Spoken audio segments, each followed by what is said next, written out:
Bismillahirrahmanirrahim. Mendapatkan Lailatul Qadar sederhana, gampang caranya, sama dengan malam Al-Qadar. Inna anzalnahu fi wa ma adraka ma Lailatul Qadri khairum min tanazzalul. Di saat malam Al-Qadar itu bukan satu dua malaikat, malaikat pada turun memenuhi bumi. Saking penuhnya ke bumi, kata para ahli tafsir, termasuk disebutkan di Ibnu Katsir, sampai seakan-akan bumi itu sekap dengan malaikat, senyap. Sampai angin itu terasakan tiupannya pelan sampai tak terasa. Tenang, bunyi hampir nggak ada di malam itu. Teduh, kenapa? Karena tertutup sekatnya oleh malaikat. Ini apa? Gelas ya.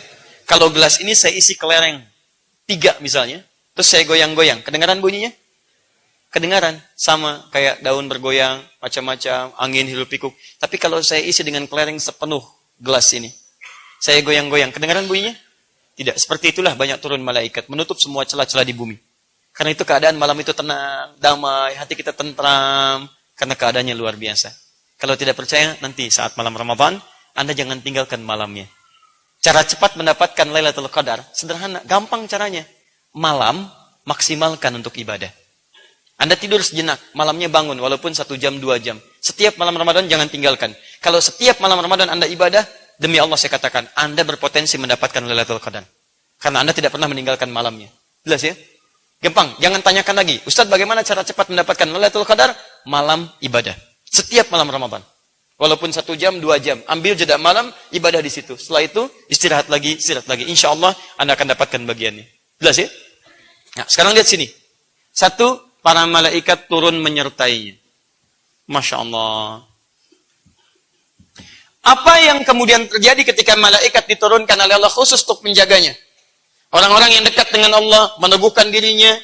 Ingat, dekat ini bukan sekedar dia merasa dekat, tidak. Tapi ada indikatornya. Orang yang dekat dengan Allah, maka hukum-hukum Allah akan dia jaga dalam kehidupan.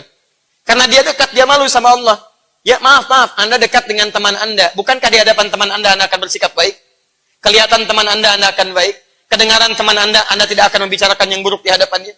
Maka orang yang dekat dengan Allah, dia akan merasa Allah menyertainya. Allah melihat dia. Allah mendengar kata-katanya. Maka mustahil ada orang dekat dengan Allah, dia bisa bicara yang tidak baik. Karena malu kalau kedengaran oleh Allah. Anda kemana aja, kapan Allah tidak mendengar Anda? Anda kemana aja, kapan Allah tidak melihat Anda? Maka orang yang dekat dengan Allah, maka hukum Allah akan dia jaga dalam kehidupannya. Malaikat turun menjaganya, Allah. Kan baik-baik? Takhafu. Dia tidak akan pernah merasa khawatir. Masya Allah. Gak takut dia. Kalau dekat dengan Allah. Anda dekat dengan pimpinan, Anda tenang di pekerjaan. Dekat dengan pihak keamanan, Anda tenang dalam kehidupan. Dekat dengan sipulan-sipulan, merasa terjamin. Orang dekat dengan Allah, apa yang mau ditakutin? Setan aja takut sama Allah. Anda bisa bayangkan. Wala tahzanu, tidak sedih. Lawan tidak sedih adalah bahagia. Baik, lihat. Wa abshiru bil jannati allati kuntum tu'adun. Dijanjikan surga. Dijanjikan surga. Dijanjikan surga. Saya tuliskan bahasanya ke sini. Lihat. Alla takhafu. Alla takhafu. Takhafu. Takhafu. Perhatikan baik-baik ya. Ini agak dalam, fokus. Alla takhafu. Khafu. Asal katanya dari khauf. Khaufun. Wala tahzanu. Asal katanya dari huznun. Hazina, huznun. Tayyib. Wa abshiru bil jannati allati kuntum tu'adun. Jannah. Surga. Lihat sini. Orang dekat dengan Allah, dia istiqamah, diturunkan malaikat, menjaga dirinya, diturunkan 3 kelebihan ini. Ketika malaikat turun, ada 3 jaminan. Dia tidak khawatir. Fala khaufun. Alla takhafu. Dia tidak sedih, dia bahagia. Sedih artinya gembira, bahagia. Wala tahzanu, dari kata hazan. Lihat, wa abshiru bil jannati allati kuntum tu'adun. Jannah, diberikan kabar gembira surga, masih umum. Sekarang perhatikan. Fokus baik-baik, lihat sini. Buka Quran surah kedua ayat 38. Sekarang kita akan kaitkan 3 hal ini dengan Al-Quran. Ingat.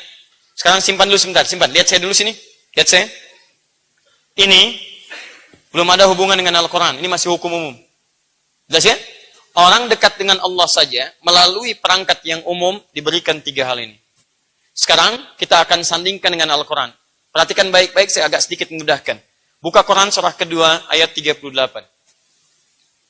Masih ingat kalimat saya di awal waktu ketika menerangkan keutamaan Al-Quran? Nabi Adam diperintahkan turun ke bumi bersamaan dengan turunnya diberikan pedoman kehidupan. Masih ingat? Qulna ihbitu minha jami'a fa imma yatiyannakum minni hudan. Adam turun ke bumi. Nanti saat kamu turun, saya turunkan petunjuk hidup. Disebut dengan hudan. Ini. Lihat sini. Faman tabi'a hudai.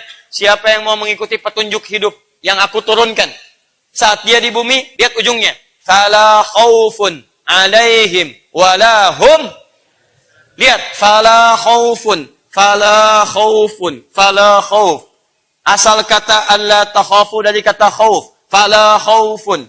Ini jaminannya alla takhafu. Yang ini fala khaufun. Perhatikan. Kalau alla takhafu, kamu nggak usah khawatir. Tapi kalau fala khaufun, nggak ada kekhawatiran sama sekali. Yang ini nggak khawatir karena malaikat turun. Tapi kalau yang ini, kekhawatiran dihilangkan dari dalam dirinya oleh Allah Subhanahu Wa Taala. Nggak ada khawatir sama sekali. Jadi yang ini lebih tinggi dibandingkan dengan yang ini. Lebih tinggi. Kapan yang ini didapatkan?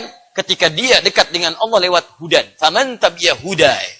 Orang yang dekat dengan hidayah Allah Subhanahu Wa Taala, mengikuti petunjuk kehidupan, maka fala khaufun alaihim, bagi diri mereka, walahum yahzanun, dan dijaga langsung oleh Allah untuk tidak pernah mendapati kesedihan dalam kehidupannya. Ada musibah, tenang. Ada kebahagiaan, nggak berlebihan. Tenang hidupnya. Luar biasa. Ini. Yang ini, alla takhafu wala tahzanu. Dijamin tidak akan bersedih. Tapi jaminan ini melekat ketika malaikat menyertai. Yang ini tidak. Anda lakukan pedoman dalam kehidupan, ikuti petunjuk Allah, maka la khaufun, kekhawatiran disingkap dari hidup Anda, walahum yahzanun, kesedihan ditepikan dalam kehidupan Anda. Paham? Adam turun, datang membawa hudan. Adam meninggal, Nabi lain dipilih, datang membawa hudan. Singkatnya, umat terakhir Nabi Muhammad dipilih, sallallahu alaihi wasallam, datang membawa hudan. Apa hudannya? Quran surah kedua ayat 185. Paling kiri pertengahan. Karena Nabi ini Nabi istimewa, Nabi terakhir, orangnya istimewa, sifatnya istimewa, diturunkan di waktu yang paling istimewa. Di antara sekian bulan, yang istimewa bulan Ramadan. Di antara sekian hari, yang istimewa hari Jumat. Di antara sekian malam, malam Jumat yang paling istimewa. Maka petunjuk terakhir ini turunnya di malam istimewa, di hari yang istimewa, dan di bulan yang istimewa. Bulan Ramadan, di hari Jumat. Syahrul Ramadan alladzi unzila fihi al-Quran. Di bulan Ramadan diturunkan Al-Quran. Apa fungsi Al-Quran? Teruskan ayatnya. Hudan.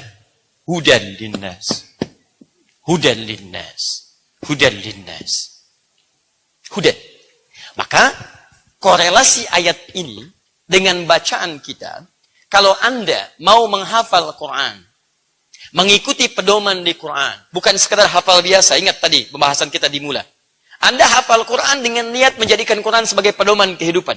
Untuk zikir mendekat kepada Allah, dekat dengan Allah.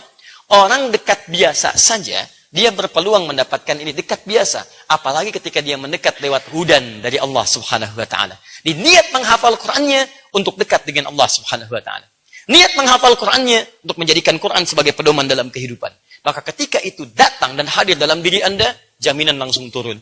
Anda mendapatkan kedua-duanya. Yang ini plus yang ini. Yang ini Anda dapatkan, fala khaufun alaihim wala hum yahzanun. Kapan? Ketika Anda jadikan Quran sebagai pedoman. Yang ini Anda dapatkan ketika Anda istiqomah dalam menghafalkannya. Di begitu Anda mulai menghafal Quran dengan cara yang benar, maka Allah turunkan malaikat untuk menjaga Anda dalam kehidupan. Makanya ketika Anda sudah bacaan Qurannya baik, baru bacaan Quran bagus, maka Nabi mengatakan, ma'asyafaratil kiramil bararah. Bukan malaikat biasa. Maka Allah dampingi kehidupan penghafal Quran, pembaca Quran yang baik ini dengan menurunkan malaikat yang mulia yang menjaga kehidupannya. Jadi kalau Anda baru berusaha membaca, baru belajar, itu pahalanya 2 kali lipat dari yang lancar. Falahu ajran. Tapi kalau sudah bagus, sudah lancar, kata Nabi, dia mendapatkan pahala dan ma'asyafaratil kiramil bararah. Diiringi setiap kehidupannya dengan malaikat terbaik yang mulia yang menjaga kehadiran dirinya. Makanya mohon maaf, kalau ada ahli Quran yang baik, yang bagus itu bisa dilihat dari akhlaknya.